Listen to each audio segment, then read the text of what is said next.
Hello and welcome to Raj Sabha TV. You're watching India Fights Back with the host Rajat Kane. Well, this is one show where we get you the latest of our fight against the COVID-19 and of course what is happening in the world when it comes to fighting this pandemic.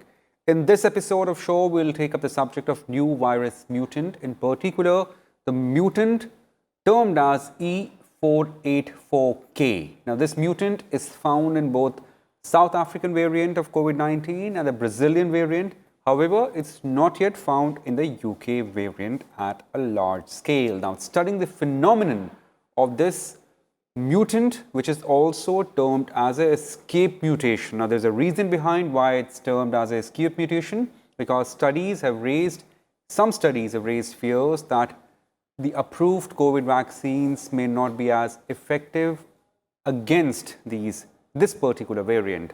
In particular, the studies are focusing on the abilities of the antibodies generated also by the vaccines to counter the virus. So, will the mutant spread will have any bearing on the vaccines, and will we at some stage see any update to our vaccine? To discuss more on this issue, we are joined panel of three guests. Currently, we are joined with Professor Narendra Kumar Arora. He is Chairman of COVID Working Group, NTAGI. Many thanks for joining us, Professor Arora, and Dr. Neeraj Nishal. He is Associate Professor from Medicine Department, AIIMS. Many thanks, Dr. Nishal, for joining us. Dr. Sunil Raina, he'll join us a little later in the show. Well, I would like to start with you, Professor Arora. There are these studies about the mutant. I know, like the phenomenon of the mutant has been studied so far in last month or so. How are we placed vis-a-vis these mutants? How are India is placed vis-a-vis mutants? So, thank you very much, Rajat. This is an extremely important issue, very relevant, and the technical people, at least particularly, are extremely concerned about the mutants. The three mutants which you have rightly mentioned, the one arising in UK, the other in South Africa, and the third is in Brazil. The major issue is whether the mutant causes a different type of disease, one.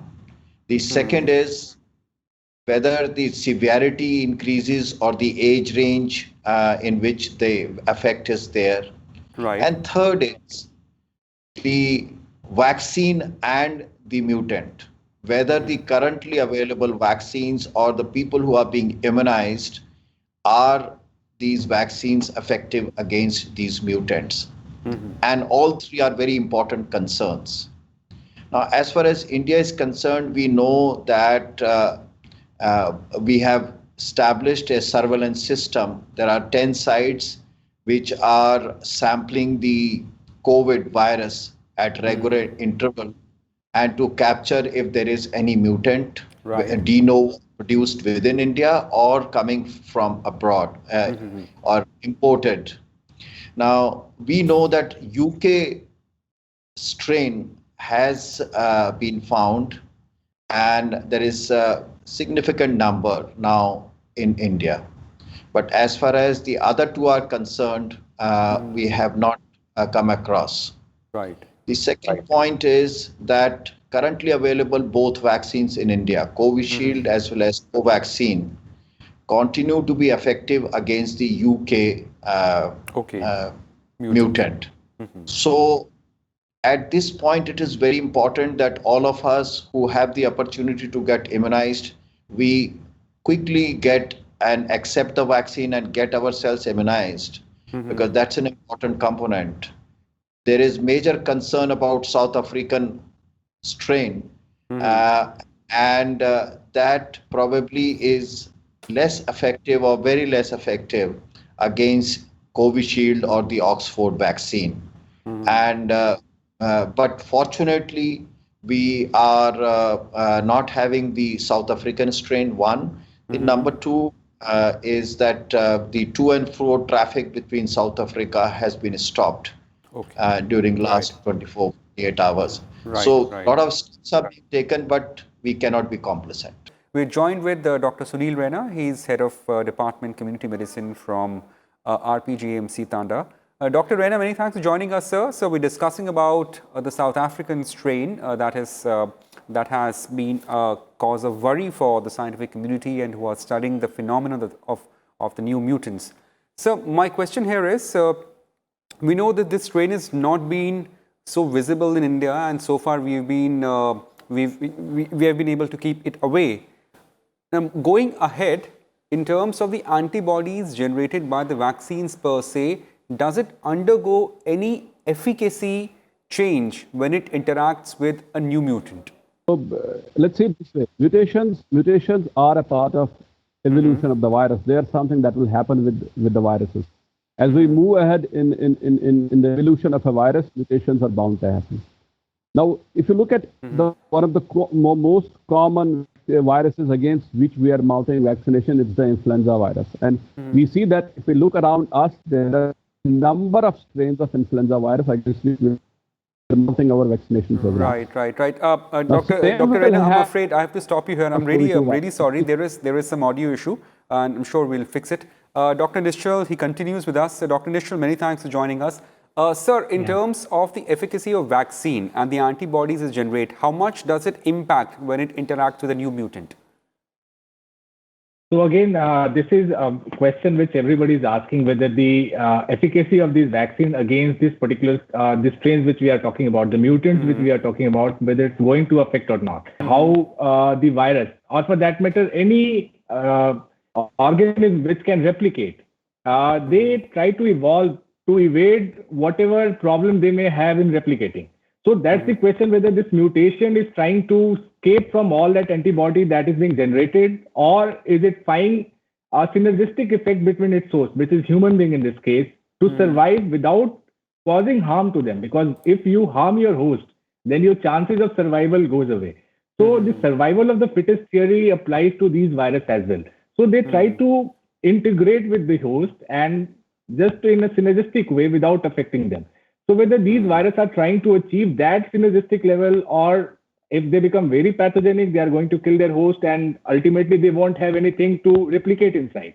So what we feel is this virus is trying to evolve in a way so that it can, transmission rate may be very high, but overall pathogenicity is going to decrease. That is what we are expecting. Okay. And from that point of view, once it becomes that situation, then vaccine may not be required at all, because it's not going to cause any harm to us.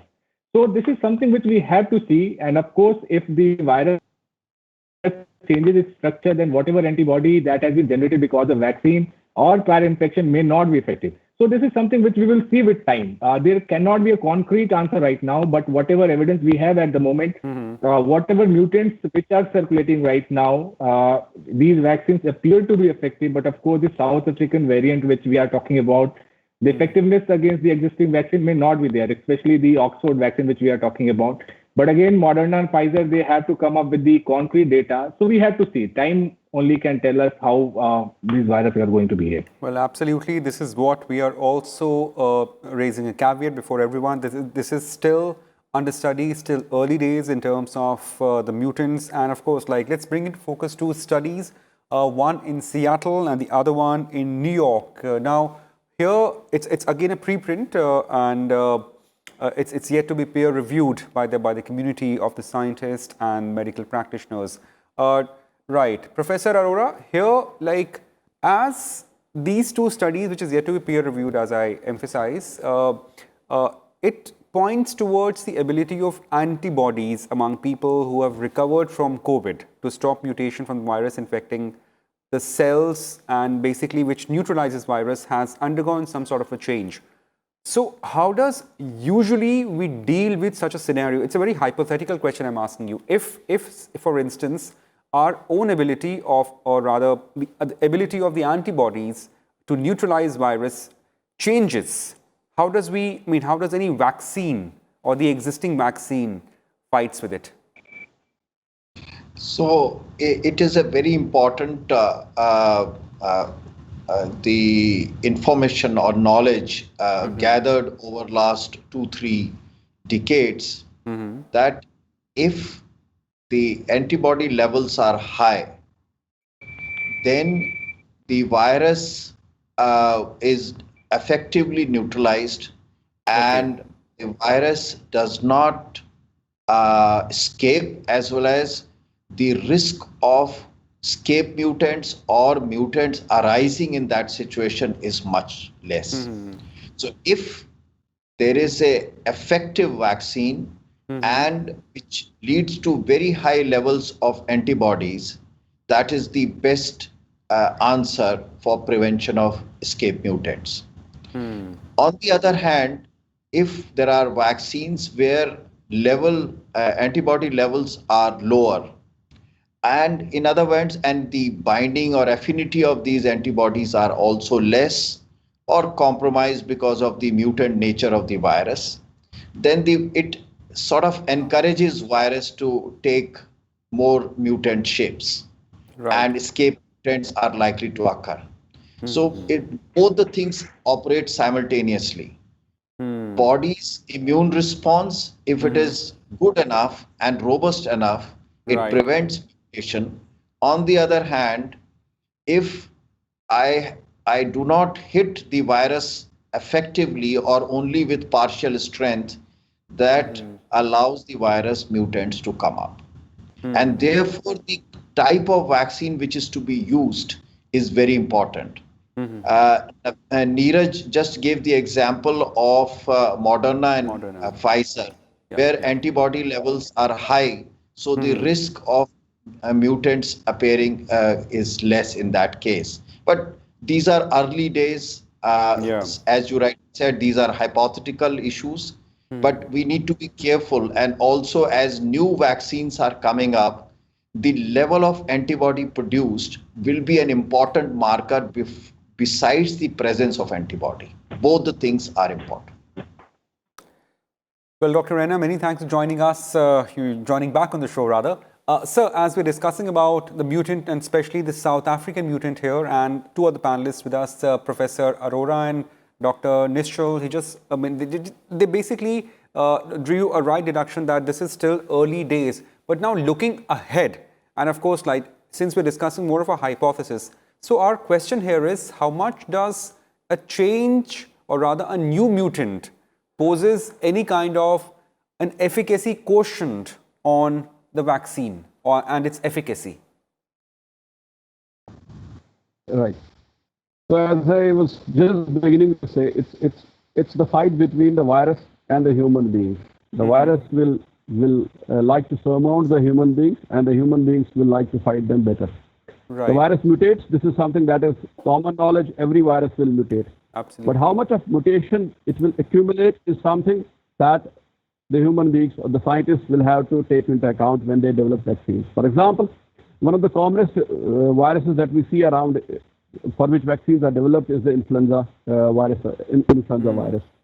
If you recount, at this point in time, the vaccines that are used for influenza are usually trivalent vaccines or even quadrivalent vaccines, which have more than one strain of virus in them to take care of the influenza infection. Now, what will happen with COVID? Over a period of time, it will also mutate. The scientists will need to keep pace with the mutation and target their vaccines which are developed against COVID-19 or the SARS-CoV-2, which is able to take care of this virus in future as well. At this present point in time, it doesn't change much as far as application or implementation of a policy for vaccination is concerned. It doesn't change much. We will need to continue vaccinating people the way we are doing at this point in time. But at the same point in time, we will need to put in place a surveillance system that picks up the more popular vaccine virus, more popular COVID-19 viruses which are around us in next 6 months or 8 months of time. Because then, according to them, we will need to change our vaccines which are targeted against this particular disease. So science will need to keep pace with the mutations that are occurring with the virus itself. So nothing to worry about this. This is something that is common, that commonly happens. But what is needed from our point of view is that we will need to keep pace with the virus itself. So, Professor Arora, the people who have recovered from COVID, are they still susceptible to the new mutant, or are they completely immune to it? So, the answer to this question at this point is difficult to give.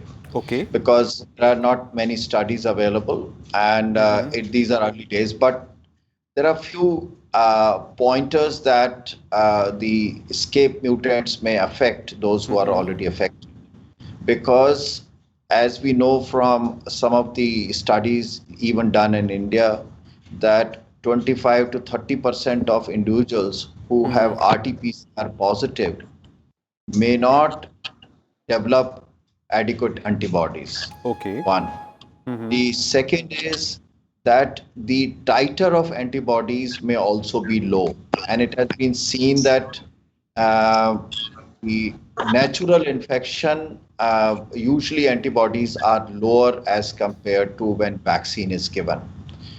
But the implication of all this will become gradually unfold itself. But at the moment, it looks like that those who have been infected should get a vaccination so that antibody levels are high and risk of escape mutants becomes less. Dr. Arora, as you just Sir, as you mentioned that 25 to 30% of persons who have been infected with COVID-19 may possibly would not be having the kind of, rather level of antibodies that perhaps would be suitable. So who would mostly figure in the 25 to 30% bracket, as you mentioned? Like, are they largely asymptomatic people, or would you confine them to any age group or age bracket? It looks like younger people generally the possibility that they will be able to kick out the virus when they get infected, and the response that the virus does not get adequate time in the body to get. But this can happen across. Although there is information that the as the age advances, the antibody response gradually improves. The antibody levels are higher in those who are infected, are more in 60 or 60 years or Right. older people as compared to those Right. in 20s, 30s, and 40s. Absolutely. So the younger ones happens to be the ones who, of course, would be able to fight back, but still, they are still having this threat of being a carrier stronger than the other.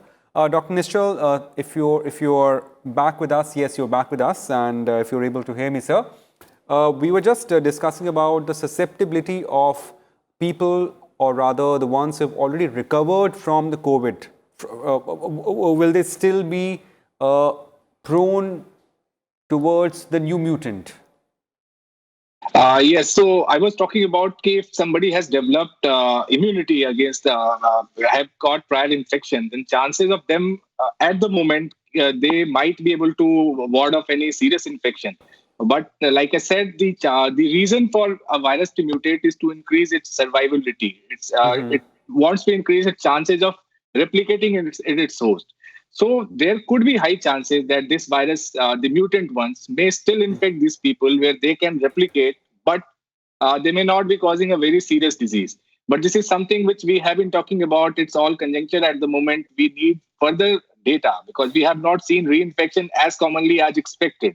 So had these mutants been there with us, or the antibody was not effective against this virus, then we would have started seeing reinfection, which is not the case right now. So at the Right. moment, we feel people are safe, but at the same time, like I always say, that COVID appropriate behavior is something that is going to protect you against the old virus, Absolutely. the mutant virus, and everything. So that COVID appropriate behavior should not be stopped, and that should be continued till we have get rid of this pandemic. That should be the clear cut idea.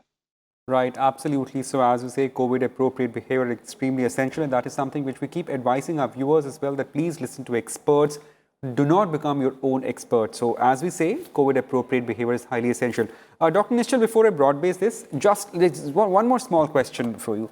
Now, how much immunity would you term enough for fighting, or at least having a shield against a new mutant or any other variant, especially for people who have been extremely asymptomatic? I mean, how much immunity would they have, or rather, how much antibodies would they have developed in the course of fighting against the COVID? So there is no specific definition at what level one is 100% certain he's not going to, he or she is not going to develop a serious type of disease, because if he or she gets reinfected. Different kids use different cutoff for the antibody positivity. That's it, positivity. It doesn't mean you are 100% protected of this particular infection.